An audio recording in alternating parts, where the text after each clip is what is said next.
Digamos, comunicar a vocês aí que quase a gente conseguiu os 3 terabits ontem à noite. Só que vamos ver aí se essa noite aqui a gente consegue. Porque ontem nós ativamos mais 200 gigas para o Google e vamos dizer assim, quer dizer, que o Google foi ativado às 11 horas, então quer dizer que acho que essa noite aqui provavelmente promete, vamos dizer assim. Então, se acontecer no evento da Abranet, vai ser a melhor coisa que, digamos assim, seria muito interessante, digamos, comemorar que a gente atingiu os 3 terabits por segundo da estrutura geral do IX. Bem, agora, tenho aqui, né, algumas ideias, né, e vamos dizer assim, vamos evoluir aí no tempo lá para poder ver essas ideias aí que vocês devem pensar aí para frente. Então, começando, né, sobre o que tem acontecido, a gente vê aí que o Brasil, quer dizer, que ele começou aí a estar conectado, né, a nível mundial em 88. Só que essa conexão da parte acadêmica, né, só foi possível por causa que a Embratel, né, quer dizer, que permitiu, em 88, que as redes acadêmicas e de pesquisas transportassem tráfegos de terceiros. Quer dizer, esse tráfego que vem aí para atender a parte de e-mail, transferência de arquivos, que naquela época ela era feita através da Bitnet, Rapnet, né? Quer dizer, que só foi possível aí em 88 pelo entendimento da Embratel. Nessa época aí, somente outros 2 serviços, assim, eram permitidos por empresas, não, instituições que não eram de telecomunicações. Basicamente, era a venda de passagens aéreas, né, e também a parte financeira. Tá? Então, a rede acadêmica pôde fazer isso, e com isso, né, quer dizer, que com esse entendimento aí, em 88, tivemos a conexão do Brasil para com os Estados Unidos, e a coisa começa em 88. Aí, em 89, aí, a gente acaba tendo também mais um link. Então, esses 3 links aí, que na época eram ilhas, né? Ok? Então, essas ilhas aí, que a gente chamava de ilhas Bitnet, tá? Elas, através desse entendimento aí, foi possível unir essas 3 ilhas dentro do Brasil. Então, só para ter uma ideia, quer dizer que, com essas ilhas ligadas aí, e somente em 91, né, a FAPESP, ela começa a trafegar o tráfego IP. Então, 91, né, pessoal, 21 anos depois do que os americanos consideram o nascimento da internet. 21 anos depois. Então, nós começamos a internet aí 21 anos depois dos americanos aí. Mas antes do que a gente considera, vamos dizer assim, da fase comercial da internet. Quer dizer que, quando a gente começou a fase comercial da internet em 95, né, praticamente a gente começou junto com os americanos também. Então, quer dizer que, na parte comercial, nós não estamos atrasados, quer dizer que entramos junto. Então, isso daí foi legal. Tá?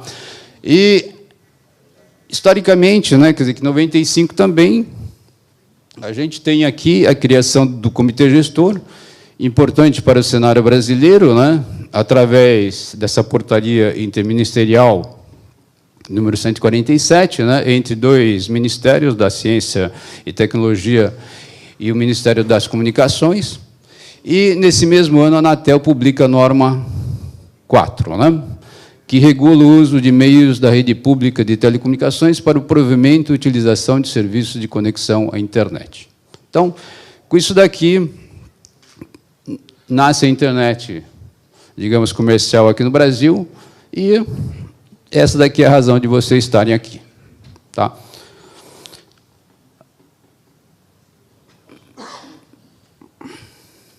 Alguém me disse que era só mirar para qualquer lugar que ele avançava. Bem, Em 98, foi criado o primeiro ponto de troca de tráfego, que naquela época lá a gente chamou de ponto de interconexão de rede. Não sei se alguém lembra desse nome aí. E esse nome aí, né, pessoal, ela foi rebatida por um conselheiro do comitê gestor e tivemos que mudar o nome para ponto de troca de tráfego. Então, o PTT nasce em 98, né? E esse é o esquema que a gente vê aqui, né, com equipamentos doados, naquela época lá pela Tricom, né? E a gente vê aqui, né, as redes da KDD e da Global One ligado à RNP e à rede ANSP. Então, esse daqui era o primeiro ponto de troca de tráfego brasileiro. Algumas dessas empresas já não estão mais aqui no Brasil, tá? E, vamos dizer assim, foi criado para poder aliviar o tráfego internacional. É que quem sentiu nessa época aí, né, pessoal, até 2000, outubro de 2000, o pessoal aqui no Brasil sentiu estrangulamento terrível, porque o cabo submarino não estava pronto, ok? Satélites congestionados, tudo que você tinha de enlace totalmente saturado. E somente no ano de 2000, quando a Embratel inaugura o Américas 2, alivia o tráfego aqui no Brasil. Notem vocês que, antes disso, a gente, na época lá eu estava trabalhando na ANSP-FAPESP, colocamos já CDN. CDN é coisa antiga, pessoal. CDN foi colocado aqui antes do Américas 2, aqui no Brasil. Então, a Camai já estava presente aqui no Brasil já em 99. Então, só para vocês terem que a coisa não é de hoje. Hoje em dia, todo mundo fala sobre CDN como se fosse novidade, mas 99. Né? E, com o passar do tempo, foram surgindo outros pontos de troca de tráfego no Rio Grande do Sul. Aí, em 2000 mesmo, nasce o primeiro ponto de troca de tráfego comercial em movimento contrário a esse que foi criado aqui na área acadêmica, ok? E o que estava de errado nesse modelo? É que, nesse modelo aqui de cima, todo mundo que vinha era obrigado a trocar tráfego com todo mundo. Isso daqui foi uma coisa que foi ruim. O pessoal vem, quer fazer o que ele quer. Não adianta você obrigar ele a fazer nada mais do que ele quer. Tá? Então, a gente aprendeu a lição, né? E, com o tempo, quando a gente lançou o ponto de troca de tráfego mesmo, né? Esse projeto que a gente começou com o nome de PTT Metri, e hoje é o XBR, a gente já nasceu com a filosofia certa. Todo mundo vem, faz o que quer. Se quer trocar tráfego só com um, troca tráfego só com um. Se quiser com todos, troca com todos. A grande maioria prefere trocar tráfego com todos, mas tem alguns poucos que só vão participar se quiser só os conteúdos. É problema dele, pessoal. Então, essa escolha aí, essa liberdade é importante. E querer regular isso é uma besteira. Tá? Então, quer dizer que não deixem regular isso, pessoal. Quer dizer que a liberdade que vocês têm é a melhor coisa que a gente teve até agora, e isso deve ser mantido.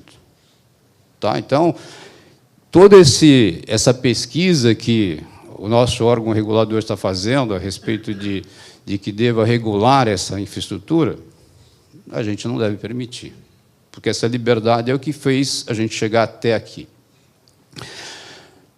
E notem vocês, né, que ele já nasceu também com a filosofia de que deveria integrar todos os pontos de troca de tráfego existentes, inclusive os comerciais. Então, notem vocês que em 2004, né, quer dizer, que como que aquele primeiro ponto de troca de tráfego foi transferido para Terremark, então, aí a gente estava com pontos de troca de tráfegos comerciais. Ok? Mas já tinha 2 em São Paulo. E esse projeto aqui já nasceu querendo ligar todos eles. numa matriz de troca de tráfego único, porque quando você vai participar, importante é que você participe numa estrutura, e não você ser obrigado a colocar um link para um link para outro, isso tem custos adicionais. Então, essa matriz aí já deveria ser única, é isso que a gente fez. Convidamos todos para integrar esse ponto de troca de tráfego. Activity OptiGlobe aceitou, então foi uma dessas estruturas aqui, né?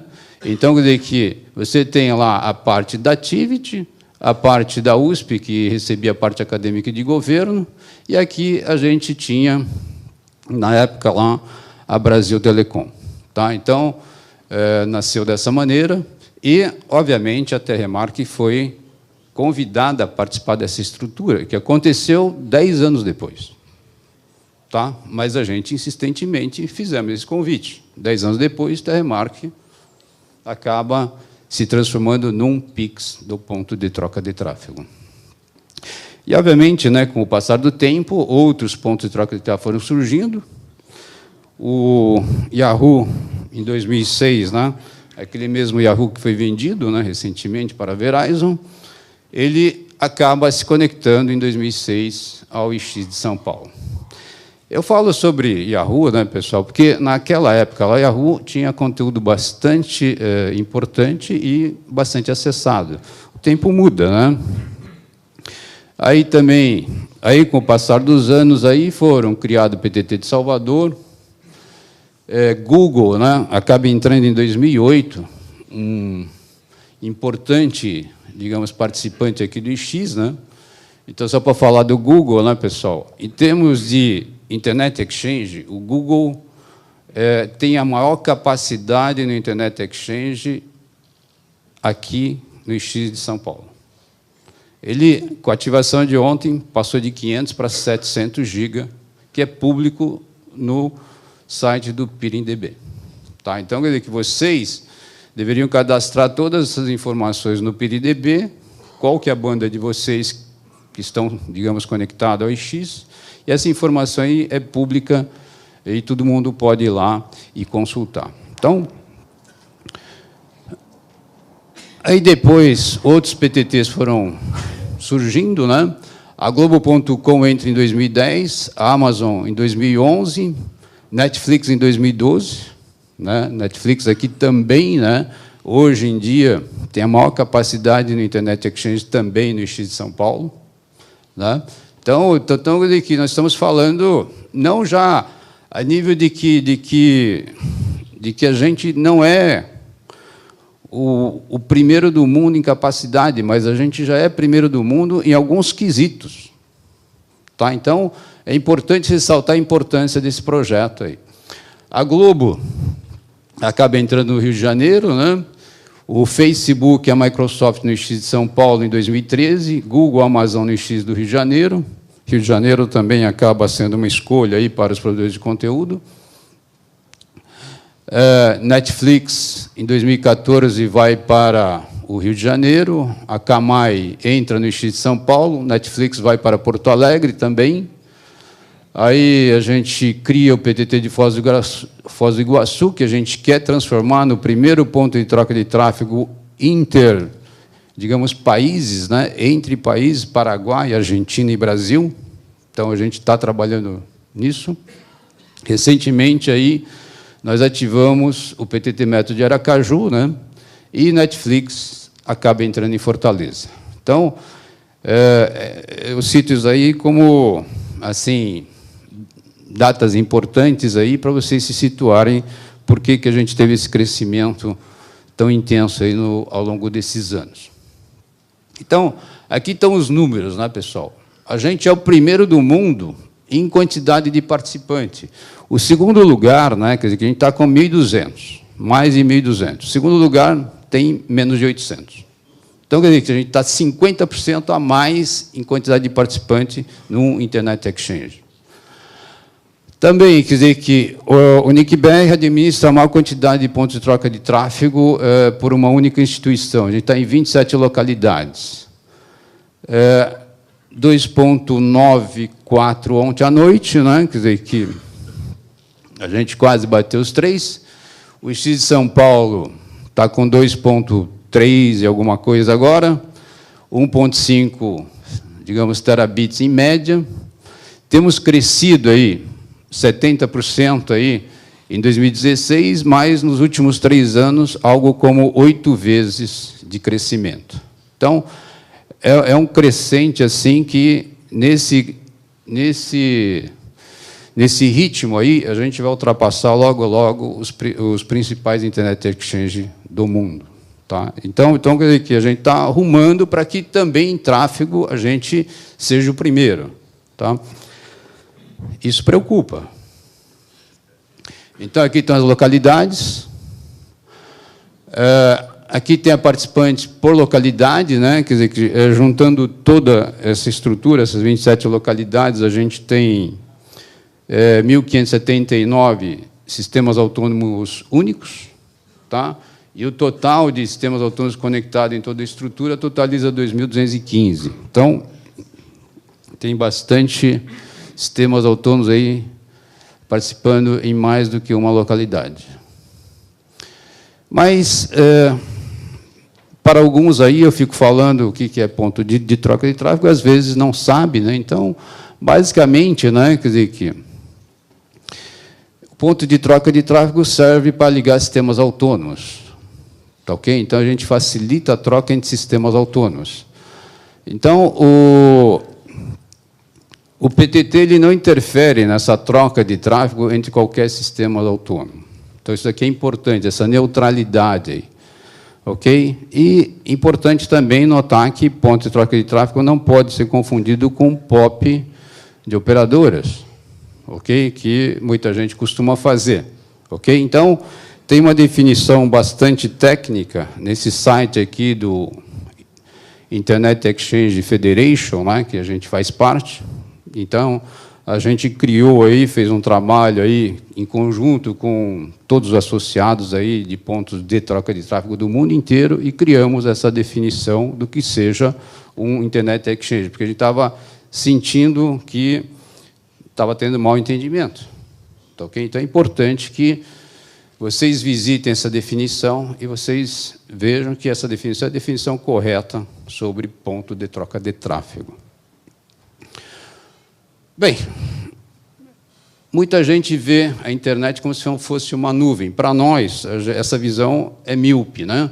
Então, a gente precisa alargar um pouquinho mais essa visão. Para nós, temos que lidar com algo assim. Vários sistemas autônomos, né? Várias nuvens interligadas, né? Essas nuvens são independentes, sistemas autônomos são redes independentes, interligadas. Esses sistemas autônomos aí, obviamente, não são apenas redes de provedores, mas tem redes de conteúdo, tem também redes que a gente considera de usuários finais, né, universidades, redes de banco, redes de grande empresa, redes de governo. Então, tudo isso, para nós, é sistema autônomo.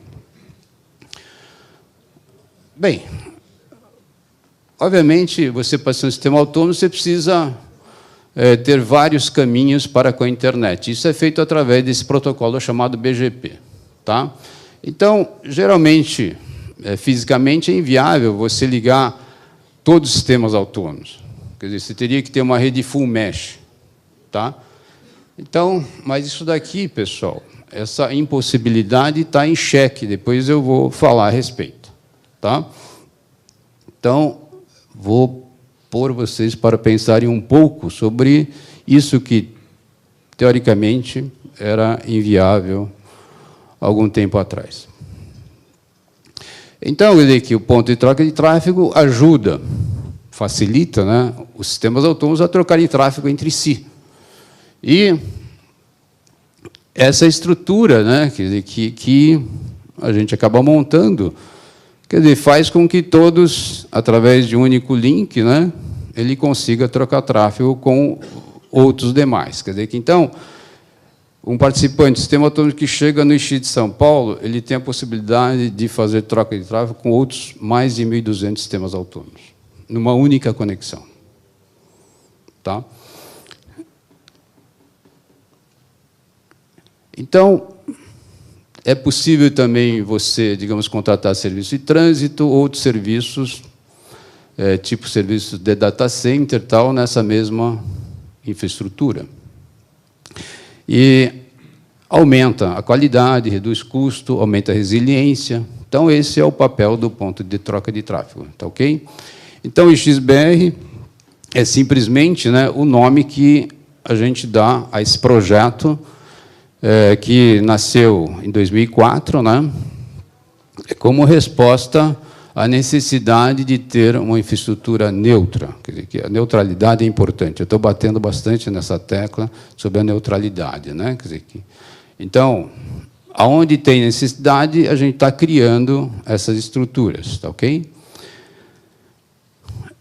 Importante característica, né? Neutralidade, qualidade, baixo custo das alternativas, matriz de troca de tráfego regional única, tudo isso são características que a gente procura buscar quando a gente instala um ponto de troca de tráfego. Então, a parte de neutralidade e qualidade, o NIC, através desse projeto, né? E como que o NIC não tem interesse sobre esse tráfego, ok? A gente se considera neutro. Tá ok? Diferente quando uma operadora, né, como foi no passado, né, operava pontos de troca de tráfego devido ao interesse que ele tinha pelo tráfego, deixava alguns participar, outros não. Então, quer dizer que esse modelo não deu certo. Naquele modelo lá, eles chamavam de NAP. Então quer dizer que o Internet Exchange foi um conceito que nasceu depois, já com essa neutralidade. Então, o NAP é coisa do passado, soluções parecidas que não deram certo. Quer dizer que essa neutralidade é importante para poder crescer, tá ok? E dar neutralidade ao processo. Bem, também tem essa definição, a gente fala sobre sistema autônomo, e a gente vai ver, né, porque esse conceito é terrível. Todo mundo acha que sabe o que é um sistema autônomo, mas é difícil escrever. Tá? Então, as literaturas aí acabam citando o sistema autônomo de forma indireta, né? É tão claro, é tão óbvio que é um sistema autônomo que a gente é obrigado a citar esse conceito de forma indireta. Quer dizer, que a gente fala sobre sistema autônomo quando a gente vai descrever um protocolo chamado BGP, tá ok? Que faz a comunicação entre dois sistemas autônomos. Quer dizer, fazer o tráfego fluir de um lado para o outro. Aí. Então, o sistema autônomo, basicamente, duas grandes características. Precisa ter uma rede física, né? Uma arquitetura física, então, seja lá através de fibra, rádio, pares metálicos. Quer dizer, você tem que ter essa rede fisicamente. Mas, importante também é que tenha roteamento global da internet. Então, esses dois quesitos aí acabam definindo o que é o sistema autônomo. Quer dizer, que você precisa, através do roteamento global, ter vários caminhos para com a internet. E notem vocês que nesse livro aqui, The Global War for Internet Governance, dessa autora Laura Denardes, ela fala assim, ó, os acordos técnicos de interligação e negócio para a troca de tráfego entre os sistemas autônomos são áreas críticas para a governança da internet, embora bastante longe da vista do público. Isso daqui é verdade, pessoal. Então, quer dizer que isso daqui, né, que a gente faz, né, exatamente o coração da internet.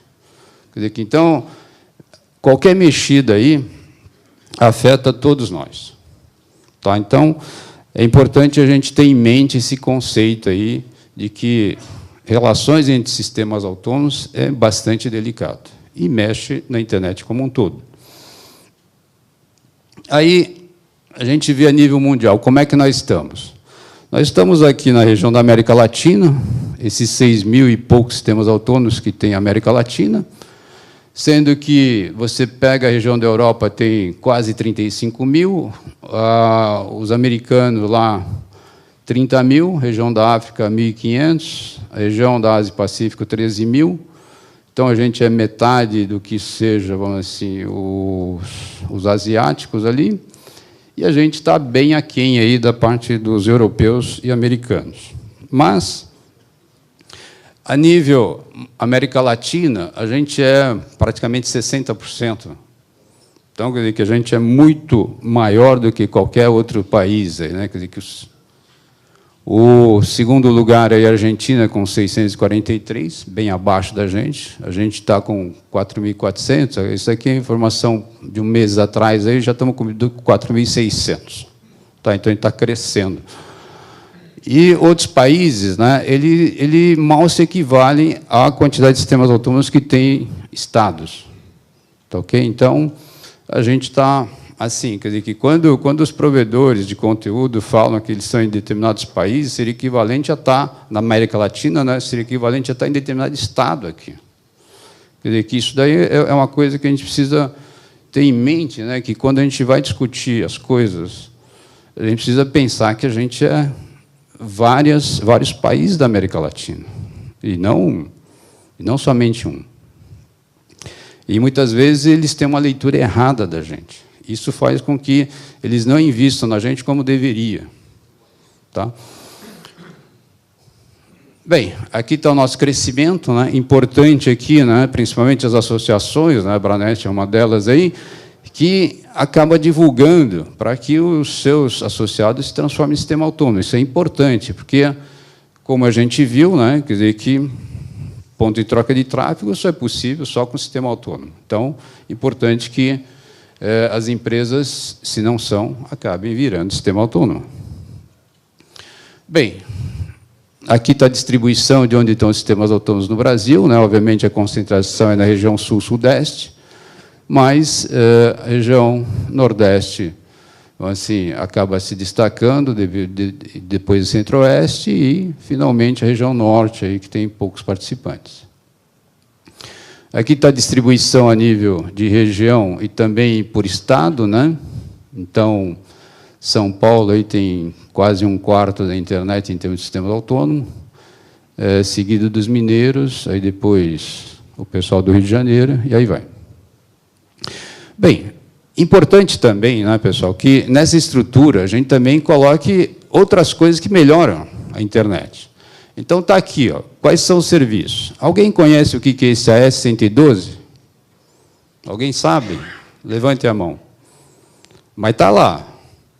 Isso daqui é simplesmente, né, para um anúncio de que se alguém jogar tráfego com aqueles IPs privados que não deveriam, tem esse AS112 e fala, vem para mim que eu jogo no lixo. Tá? Então é importante ter, vamos dizer assim, um coletor de lixo aí de coisas que não deveriam estar fluindo pela internet. Então, temos isso. O Looking Glass, para você consultar aí como é que estão seus anúncios. Temos esses coletores de rotas, né? Quer dizer, que para quem está anunciando as suas rotas para o coletor de rotas do RIS e do Route-Views, vocês têm o histórico de como está a sua rota ao longo do tempo. Quer dizer, qualquer problema que você tenha, visite esses sites aí que vocês vão ver histórico, o que aconteceu antes. Então, quer dizer, que vocês podem fazer o troubleshooting. Temos aí o CIMET, quer dizer que eu vou falar um pouquinho mais a fundo sobre o CIMET mais tarde. Temos o SARA, né, porque são projetos parecidos com o RIS e o Route-View, mas o SARA, vamos dizer assim, a gente está num processo beta, mas a ideia é juntar informações de coletores de rota, os anúncios de todos os participantes e também as informações do CIMET para poder dar um overview um pouco melhor do que está acontecendo dentro da rede do participante. Então, isso aí está em desenvolvimento e acho que o resultado vai ser bastante interessante para vocês usarem e também saberem o que acontece. O Route Server, né, quer dizer que, só para ter uma ideia, né, pessoal, a gente teve que ser criativo a nível de Route Server, porque a maioria das soluções aí só aguentavam 1024 sistemas autônomos, nós passamos disso. Então, a gente inventou um negócio chamado Multi-Bird, baseado no Bird, né, que muitos Internet Exchange acabam utilizando aí, mas a gente teve que fazer o Multi-Bird para poder suportar essa quantidade de sistemas autônomos aí. Isso daí é um trabalho que foi apresentado em alguns eventos internacionais, o pessoal viu que funciona, elogia, e a gente usa a nossa criatividade aqui para podermos avançar. Então, ser o primeiro, pessoal, implica em sermos criativos. Então, é um ônus que a gente tem. O DNS Root Server aí também, né, quer dizer, que é importante para o tempo de resposta, né, poder acesso a qualquer site. O .br também, que a gente acabou espalhando no Internet Exchange. Então, a estrutura do CIMET, basicamente, a gente põe o sistema autônomo a mais na nossa estrutura, né, que é esse AES14026, a gente coloca os servidores de medições. Então, qualquer um participante do Internet Exchange pode fazer a medição nesse AES14026. A gente tem esses servidores aí, né, em todas as localidades do Internet Exchange. Então, quer dizer que vocês, provedores, quiserem usar o CIMET, pode usar, vai ser feita a medição no servidor local, né, do Internet Exchange, e todo o resultado é disponível via o portal que a gente disponibiliza para vocês, que é o PAS. Bem, aqui também temos aqui os servidores DNS raiz, né? Então em laranja aí são locais que a gente tem servidor DNS raiz, os root servers. Então notem vocês que a gente só perde dos Estados Unidos em quantidade de servidores DNS raiz, tá? Então a gente é uma infraestrutura bastante robusta, tá? Aqui é uma curiosidade, né, pessoal? Até 2011, essa linha azul, né, mostra que, no horário comercial, o tráfego era maior do que no horário noturno, né, horário que as pessoas ficam em casa. A partir de 2012, né, lembra que naquela linha do tempo, né, tem um provedor aí que vocês conhecem, tem um representante que está aqui na sala, né, o Netflix acaba entrando, né, pessoal, e acaba começando a mudar esse perfil, que acaba em 2013, olha. O que acaba acontecendo? Que o uso da internet passa a ser prioritariamente noturno. Quer dizer, que aquele tráfego que servia para atender a área comercial já não basta para poder atender usuários domésticos. Então, essa mudança de perfil foi bastante importante, porque a característica da rede mudou. E final de semana, né, pessoal, esse limite aqui era bem abaixo do que se apresentava durante a semana.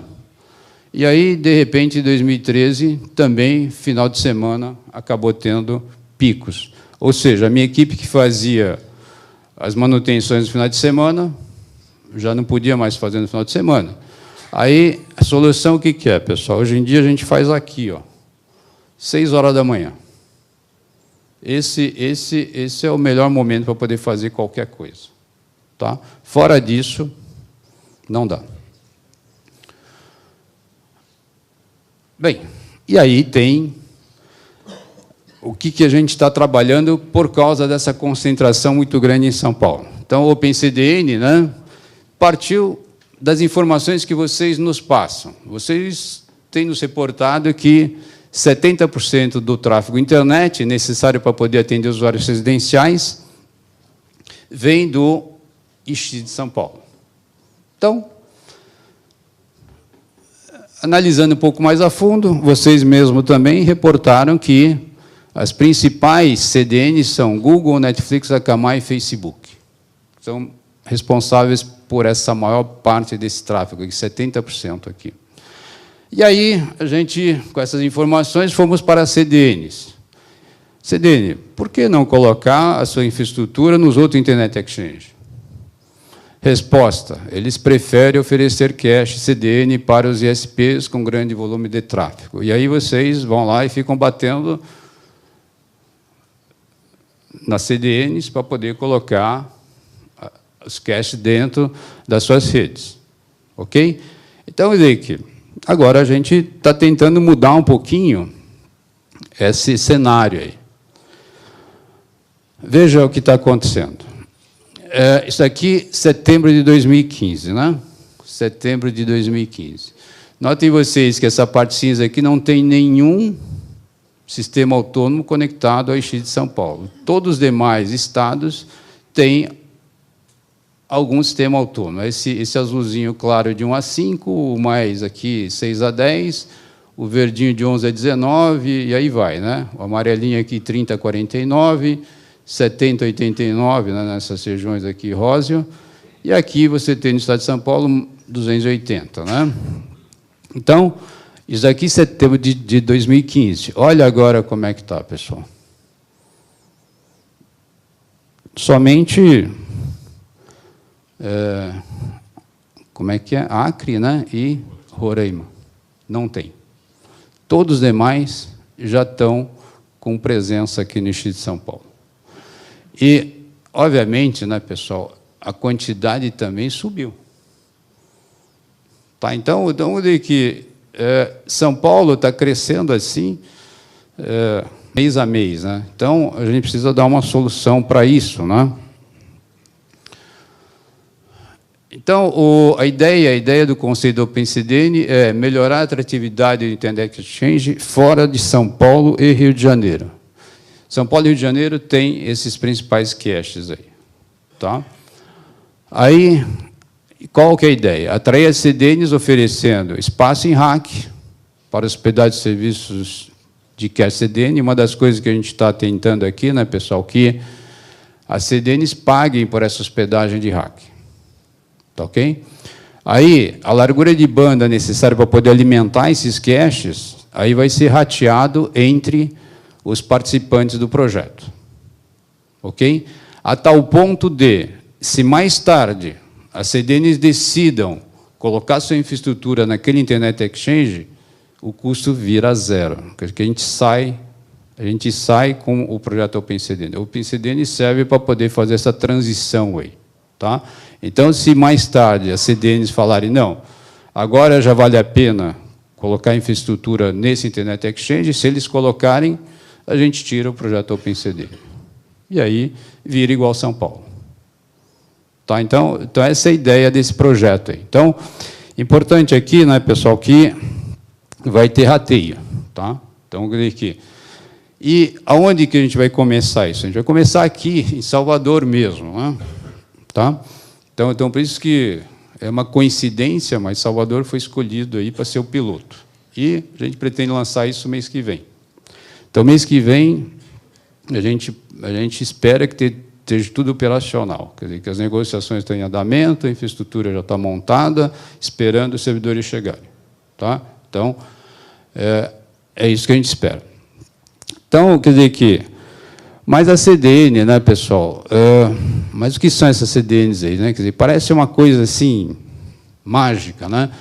Mas, historicamente, né, só por curiosidade, quer dizer que a CDN partiu de um desafio que o inventor da web, né, o Tim Berners-Lee, propôs aos colegas do MIT, conceituado da Universidade Americana. E ele já sabia, já em 95, que ia ter congestionamento. Tá ok? Então, ele propôs aos colegas, falou assim, vamos encontrar uma solução para poder resolver o problema de congestionamento que vai acabar acontecendo. E o pessoal do MIT trabalhou e inventou esse negócio chamado CDN. Tá ok? E constituiu a empresa chamada Akamai, né, que iniciou sua operação em 97 e já em 99 já estava aqui no Brasil. Tá? Então, só para ter uma ideia do que é a CDN aí, quer dizer que... Então, basicamente, as CDNs são redes, né, para você replicar o conteúdo, fazendo com que esse conteúdo fique mais perto dos consumidores. Né? Então, quer dizer que as CDNs, né, quer dizer que começaram com empresa especializada, tipo a Akamai, e aí depois as empresas que, digamos, contratavam a Akamai, né, viram que o volume era muito grande, começaram a montar suas próprias CDN. Então, Google, Netflix e outros aí partiram para poder fazer as suas próprias redes. Tá? Então, a ideia é sempre ter esse conteúdo mais próximo do usuário final. E aí, espalharam toda essa estrutura em vários data centers, dentro dos ISPs, sempre mais próximo do usuário final. Tá? Bem, o que a gente quer fazer, né, sair dessas duas filosofias que estão vigentes, né, a filosofia chamada Bring Home, que é os cache em data center e em pontos de troca de tráfego, com infraestrutura própria, quer dizer, que a própria CDN monta a sua estrutura e disponibiliza o conteúdo. e nessa filosofia interdip, que é basicamente cache nos ISPs. Então, os ISPs bancam toda a infraestrutura. O que a gente está querendo criar é isso daqui, né? A gente ter alimentações a partir de São Paulo, né? E mais a banda internet, né? Quando você tem todos esses sateios aí, a ideia é que a gente crie um novo conceito, chamado conceito OpenCDN, que no qual, quer dizer, que a infraestrutura vai ter custo compartilhado entre as CDNs também. Quer dizer, que a ideia é essa. Quer dizer, por isso que a gente lançou essa ideia aqui já há mais de um ano atrás. Quer dizer, que o que está sendo discutido dentro das CDNs é a possibilidade de também pagar essa infraestrutura, que é a infraestrutura de data center. É uma infraestrutura que é mais fixa, né? Quer dizer, que a parte variável é essa banda necessária para poder alimentar. Isso vai ser rateado com todos os demais. Tá? Bem, temos vídeo aí, se vocês quiserem assistir. Tá? E aqui para dizer que a gente está fazendo em Salvador. Tá?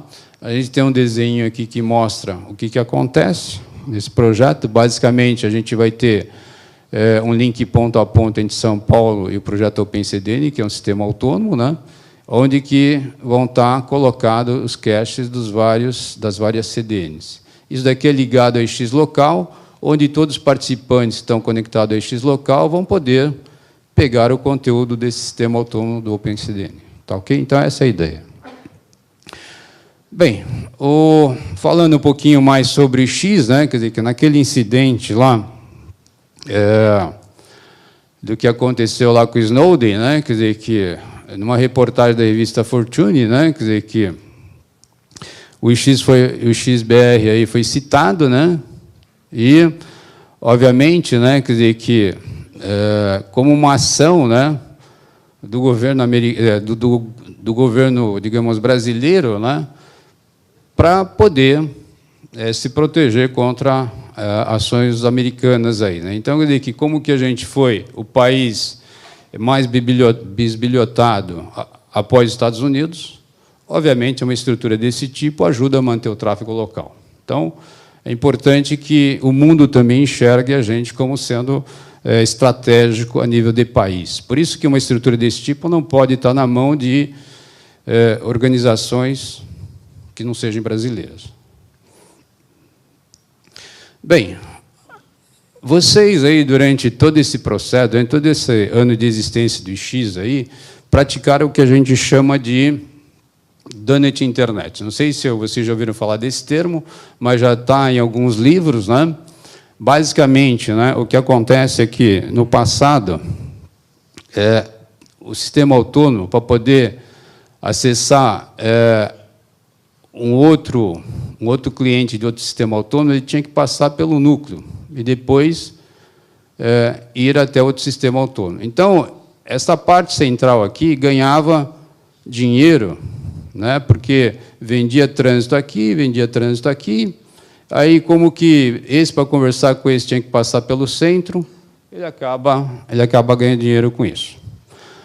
Com o Internet Exchange, o que acabou acontecendo é que todo esse pessoal que está em amarelo acabaram participando de ponto de troca de tráfego. Ou seja, ele, para conversar com outro sistema autônomo, amarelo com amarelo aqui, ele não mais necessita de alguém de trânsito.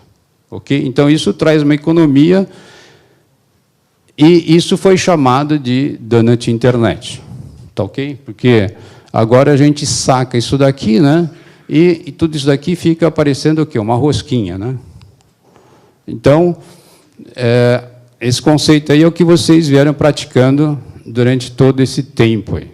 Tá ok?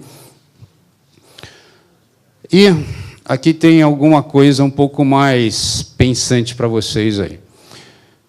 Esse aqui, né, pessoal, foi um pessoal aí que apresentou um trabalho aí num dos eventos, e para vocês pensarem, né, quer dizer, que esse paper aqui foi apresentado em 2010, mas vale a pena ler, tá? Porque ele fala sobre a transição de um modelo de hierarquia trânsito, né, para um peering mesh. Ok? Então, isso aqui é para vocês pensarem.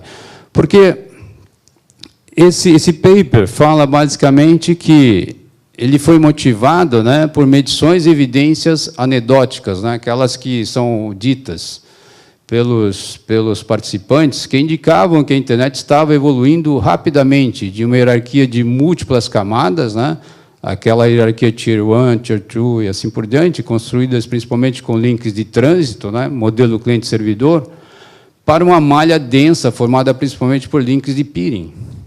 Isso lembra o quê, pessoal? Ponto-troca de tráfego, né? E aí eles citam os facilitadores. Crescimento do número de pontos-troca de tráfego. Constata que fração significativa de tráfego internet originada de poucos provedores de conteúdo, ou CDNs, né? Naquela época, Google, YouTube, Akamai, Limelight, detinham uma grande fatia do tráfego internet. Tinha grande penetração aí de vídeo stream, web TV, e substituição gradual naquela época, né, dos arquivos compartilhados peer-to-peer por serviços de download direto, que é o que temos hoje massivamente.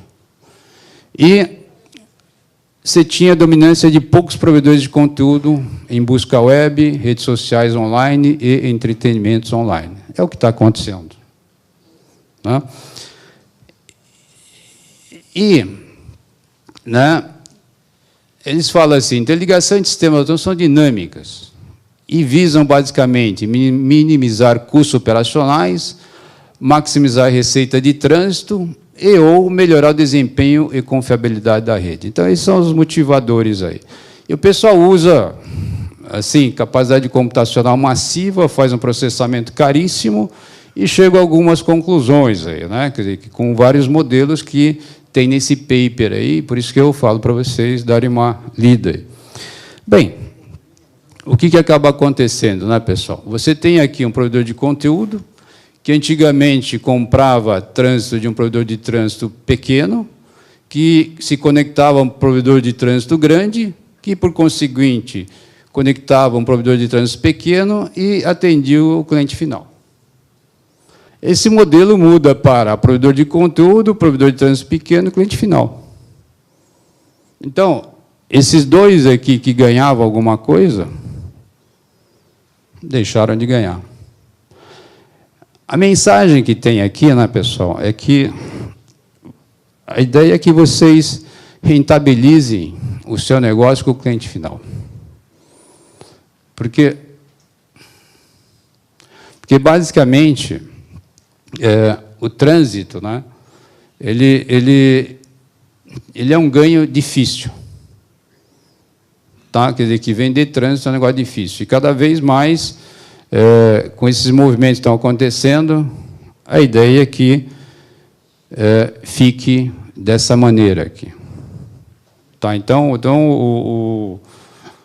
obviamente, né, quer dizer que a dificuldade aqui, né, é que esse provedor de trânsito pequeno aqui, ele tem que saber operar um sistema autônomo. Essa é a maior dificuldade. Mas aí o NIC aí ajuda nesse processo. Estamos dando curso. Então, quer dizer que o que a gente visualiza é que mais tarde, né, quer dizer que a coisa vai para esse modelo aqui. Isso acaba indo para o que eles chamam de modelo peering mesh. Tá? Então, apesar de ser um artigo antigo, parece que a coisa está evoluindo nesse sentido. Tá? Então, é só para vocês pensarem um pouco. Tá? Aqui tem alguns números, né, que a gente colocou aqui, que achei interessante, né, que a gente vê nessa linha verde aqui o crescimento de quantidade de sistemas autônomos participantes, únicos, né? Nessa linha vermelha, que é o pico, e azul a média, né, do ponto de troca de tráfego. E estamos quase batendo lá os 3 tera. O que, vamos dizer assim, deixa um gap é essa distância entre a média e o pico, né? Quer dizer, que parece que está crescendo, né? Então, isso aqui é só como curiosidade, e a gente está trabalhando nesse aspecto aí também. Quer dizer que... E assim, né, pessoal, Internet Exchange também, a gente está vendo aí que está interessante também para poder mitigar ataques. Quer dizer que um grande banco, ele acabou se conectando ao Internet Exchange de São Paulo com grande capacidade e para simplesmente mitigar ataque. Mas o que ele não esperava é que a quantidade de tráfego atendido através do Internet Exchange, ele não esperava que fosse tão alto. Entendeu? Então o que ele está fazendo agora é diminuindo o trânsito dele. Tá? Porque vocês estão lá. Tá? Então, também, quer dizer que a preocupação dele foi acertar num, acertou em outro. Né? Então, acontece essas coisas. Né? Bem, aqui também temos, né, agora, falando um pouquinho do que eu gostaria que vocês utilizassem, né, esse sistema que a gente chama de CIMET, a medição da qualidade. Aí. São 11 anos de trabalho sendo feito. Basicamente, a equipe aí desenvolve medições aí para sistema web, né, browser, e também algumas applets via Windows, né, e Chrome via web. Né. Aí você tem aí a parte CIMET Mobile, né, para Android e iOS, então a gente tem isso daí. E temos algumas parcerias, né, feitas aí com a Fiesp, né, esse monitor banda larga, que, na verdade, a Fiesp presta também, além de disponibilizar software baseado no nosso, é que eles têm um helpdesk, tá, ok? Coisa que a gente não tem. Quer dizer, que a gente fez esse acordo com eles porque a gente sabia que ia dar chamadas de helpdesk, né, pois se a gente disponibilizasse um software capaz de ficar medindo na máquina do usuário de tempos em tempos, né? Então a gente deixou isso para que a Fiesp atendesse o usuário final. Tá? Então, com isso, a gente não onera o nosso custo de pessoal. E o ponto que eu queria chamar a atenção para vocês é o CIMET Box. A gente fica distribuindo essas caixinhas, né? Essas caixinhas aí fazem teste no AS14026 nos pontos de troca de tráfego. Tá? São feitas medições de IPv4 e IPv6. Tá? A gente tem feito várias medições aí, né, no decorrer do ano. Né? A quantidade de sistema autônomo que a gente está atendendo está baixo, está só 644. Lembra que a gente tem mais de 4.000, né, e 600. Tá? Então, o que eu gostaria de pedir para vocês é que, se puderem utilizar caixinhas capazes de portarem esse software aí agora open source, tá, ok? Então a gente disponibilizou esse software via open source, então vocês podem vocês mesmos mexerem e integrarem no roteador que vocês distribuem para o usuário de vocês, desde que suportem OpenWRT, tá, ok? Então, se vocês puderem fazer isso, agradeço. Aqui tem a quantidade de CIMET Box que a gente tem espalhado pelo Brasil, parece muito, né, pessoal? Mas isso daqui representa apenas 3.000. Tá, ok? 3.000 CIMET Box que a gente espalhou pelo Brasil. Quando a gente olha assim, fala assim, poxa vida, a gente tem vários aí, né? E tem vários também na América Latina aí que andaram pedindo para a gente acabou dando um gostinho para eles aí do que se trata. Bem, velocidades medidas. O que eu posso dizer, né, que o que a gente constata aí nessas medições, né, que a região norte, né, esse gráfico aqui só exemplificando, no eixo horizontal aqui é a velocidade e no eixo vertical aqui a porcentagem medidas em cada uma dessas bandas aqui. Tá? Então, o que a gente nota aqui de 2015 para 2016... a quantidade de medições feitas com velocidades maiores aumentou. Okay? Então, é isso que a gente percebe de 2015 para 2016 em praticamente todas as regiões. Tá? Então, aqui também, né, quer dizer, que vocês notem que há um deslocamento aqui para faixas maiores, né? Ok?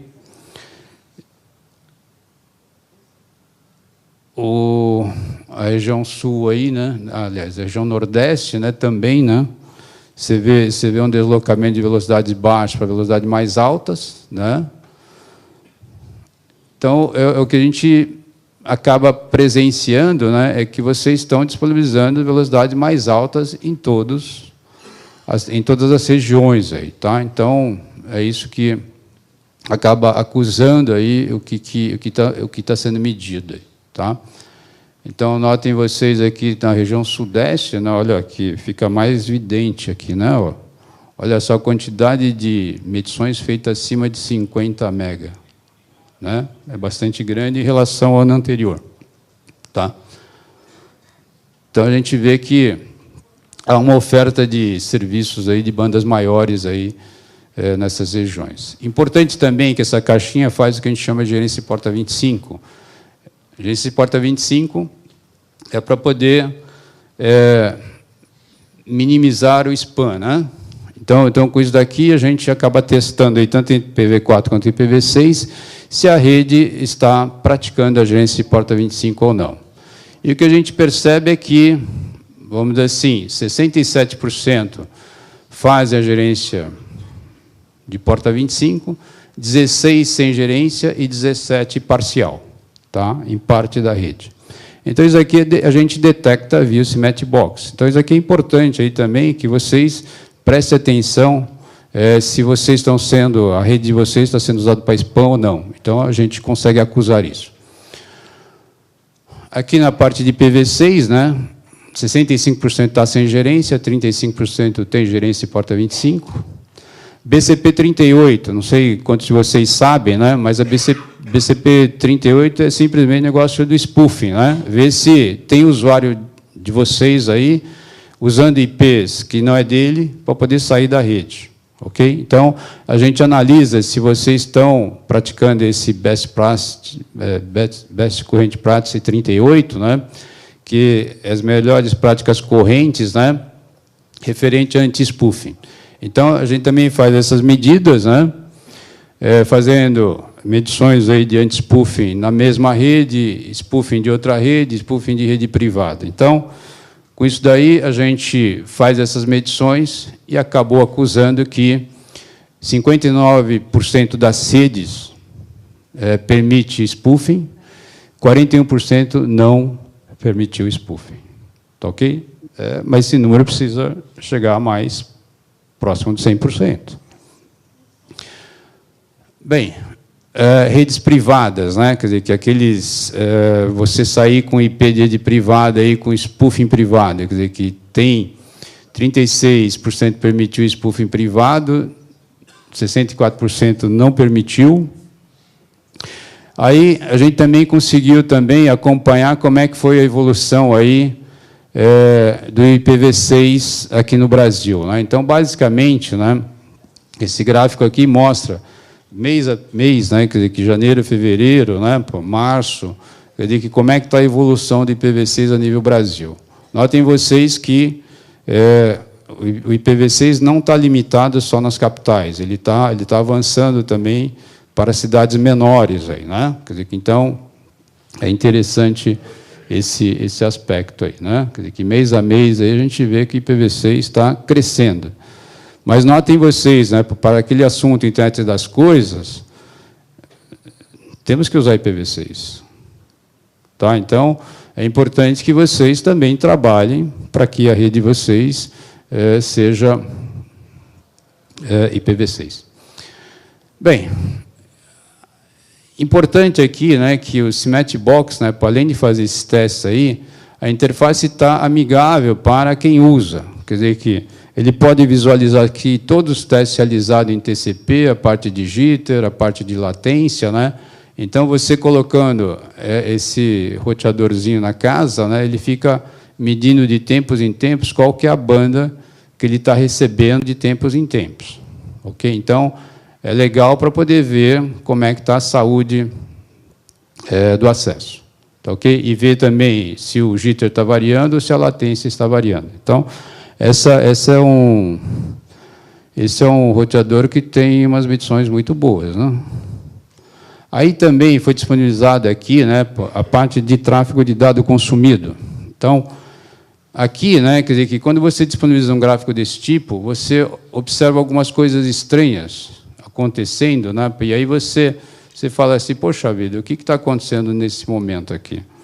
Pode ser, né, que esteja utilizando a rede doméstica de modo inapropriado, alguma invasão de alguma máquina, coisa do gênero, porque esse tráfego é um tráfego inesperado, principalmente se acontecer de madrugada.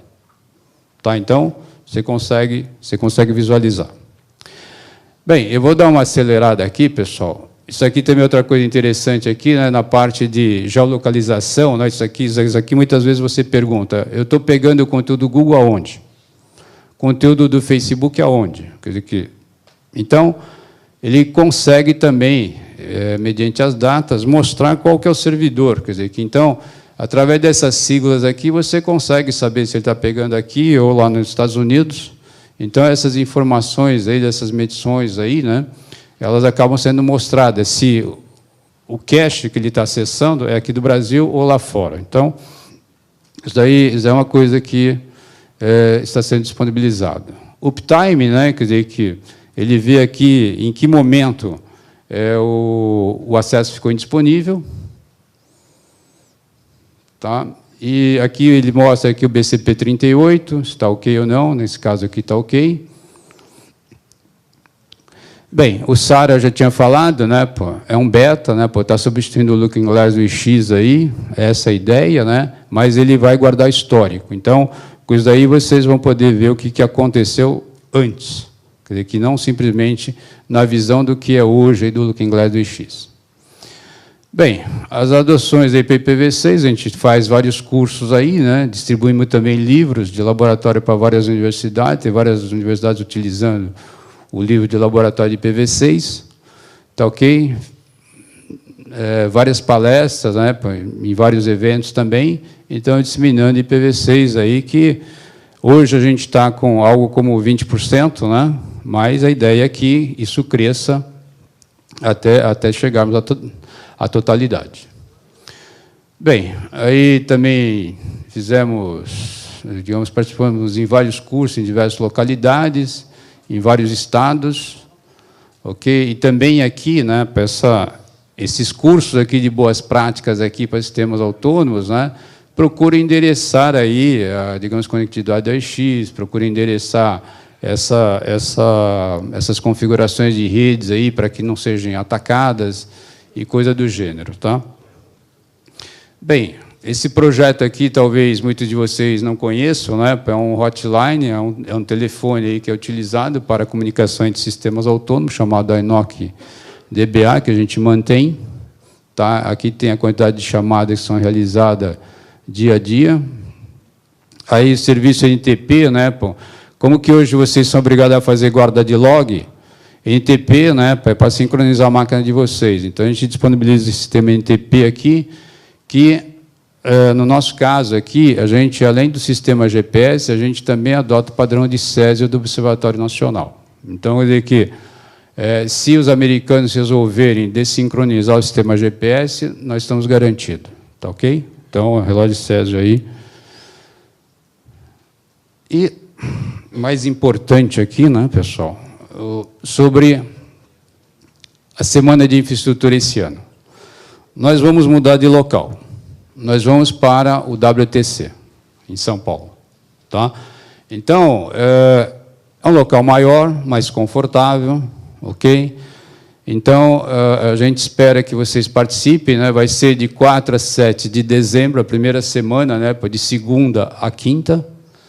Tá? Então, a ideia é que tenha o X-Fórum na segunda e terça, aí depois, quarta-feira, GTR, e na quinta, o GTS. Tá ok? Então, agradeço aí, pessoal. Obrigado aí, o Pará já me deu. Desculpa, então. Tem que pedir desculpa para o Milton, né? Que o Milton... Bom, você vai ficar aqui hoje, amanhã, está aí o pessoal para poder estar esclarecendo dúvidas, mas de antemão agradeço bastante aí. Pessoal, a gente está um pouquinho atrasado. Eu queria pedir encarecidamente a vocês que voltem um pouquinho antes do que a gente estava prevendo, para que depois